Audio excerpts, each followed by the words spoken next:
So in this video, we have another noisy image and we are going to see how to apply the averaging filter to the image. So to apply the filter first, we have to define a kernel. So we'll write kernel, that is K, is equal to F special, which is an inbuilt function of MATLAB, and then pass the parameters average and the size of the kernel, that is 3 by 3. So this F special function creates an averaging filter of size 3 by 3.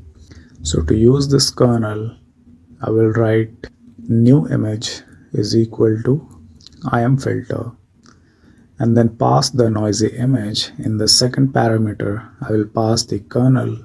Now to see the result of the filtering process, I will write IMShow bracket new IMG. Now press Ctrl Enter. So as you can see, the new image has been filtered. This was the original image and you can see a lot of noise. However, the noise has been reduced in the filtered image.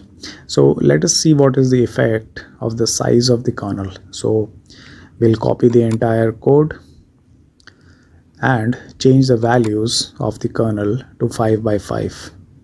So K is equal to F special, parameters being average, but the size is 5 by 5 and the rest of the code being same. So I'll copy and paste and then press Ctrl Enter.